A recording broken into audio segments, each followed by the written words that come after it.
What we believe in becomes true. And if we believe in our failure and misery, then, well, it's destined to happen. But we can do the opposite and believe in our wins, accomplishments, and just ourselves as human beings. It's not easy, but let's give it a try. In today's episode of the HeyZen podcast, we'll share with you some working strategies on how to change our perspective and confidently walk along the life journey empowered by strong self-belief. It's an informative podcast about mental wellness from HeyZen. Here, we debunk myths, discuss hot topics, and give practical advice to improve your mental health. It will be funny, insightful, and impressive. There are many reasons why you can't start believing in yourself. Maybe it's your culture that tells you that you're not capable of doing a specific type of job, or should behave in a way that doesn't align with your personal values. It can also be your social environment that keeps you questioning your self-worth. Sometimes friends and family inadvertently emphasize our weak points and failures, or they only pay attention to the mistakes they make, and you, following the unhealthy dynamics, start to do the same to only doubt yourself as a result. Another common source of self-doubt is your work, micromanagement, a lack of autonomy, and simply having a job you don't enjoy make you wonder if you're actually capable of doing something yourself. So the first step towards building self-belief is to identify what's holding you back now and think if you can change this aspect of your life. Most of the time, these are messages and thoughts that make us stuck. If you struggle to apply for a better job because you're afraid that you won't handle all the responsibilities, think about the beliefs you received from your loved ones on the matter. Maybe your parents never liked rich people, telling you that they're all corrupt. Or maybe they always told you to not stick out, as it's safer to be average. Once you recognize the irrational thought intruded upon you by someone else, you can quickly snap out of its influence. Then, think of your own thoughts that arise when you're thinking about your dream or goal that seems unachievable, and then start working on reconstructing them.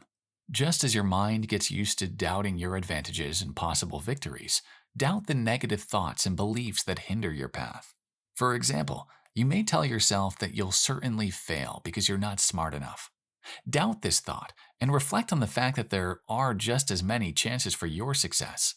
Right, you may lose, but you can also win. However, we choose to concentrate on what can go wrong rather than what can go right. And it's just about time to shift this negative mentality. Generally, it's called negative self-talk, which stems from the way our caregivers talked to us when we were young. This version of your inner self tries to keep you safe from all the frustrations and pains of failure by being harsh and diminishing your real worth. It's sure that if you don't make attempts at your dreams, you won't fail, and hence will avoid frustration.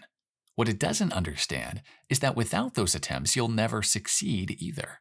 So when this frightened inner self tells you, "No, don't even dare, you aren't good enough, and you'll just embarrass yourself," retaliate, and instead think about all the possible outcomes where you pull off this problem, task, or project. Also, even if you don't make it on the first few attempts, the small failures will only make you more knowledgeable about how to behave and what to avoid. In the end, why are we so afraid of failure?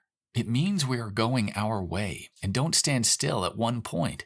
The most solid foundation for self-belief is the understanding that challenges and defeats along the way aren't insurmountable. Yes, they will happen, but you'll get over them and keep heading straight to your goal. To become even more unshakable in the face of all problems, strengthen your self-belief with a list of your advantages and things you respect about yourself. It can be anything from your ability to multitask to being able to detect lies within the first minutes of a conversation. Extend this list by writing down all your accomplishments, even the small ones. Maybe you woke up right on time today, pulled up your strengths to say no to someone, or prioritized your sleep over a meaningless meetup with friends you had no wish to attend. When you know that you live and act according to your true values and needs, your self-belief will come to you naturally, and you won't even need to force it. By the way, in our previous episodes, we talked about setting value-based goals. This habit of living in alliance with your values also helps to build a strong feeling of self-trust, the lack of which often becomes the reason for the lack of self-belief. If you don't trust that you'll follow your principles, keep your promises to yourself, and allow negative self-talk, there's no wonder why you don't believe in yourself. To trust yourself more, build a simple routine for yourself Adding to it more tasks with time. Start with some simple and doable tasks, like meditating for 5 minutes a day. Once you get used to doing it every day, add something else, like physical exercises 3 times a week, and so on. The inner feeling of accomplishment and understanding that you do what you've promised yourself will assure you you can do anything you direct your energy and attention to. There's no escape from self-doubt, failures, and mistakes. But don't make them rule over your determination and life goals. Self-belief is not something you should force upon yourself, but it's a result of consistently living in accordance with your values, being confident in your strengths, being your own gentle friend who trusts in your success, and not giving up because of mishaps.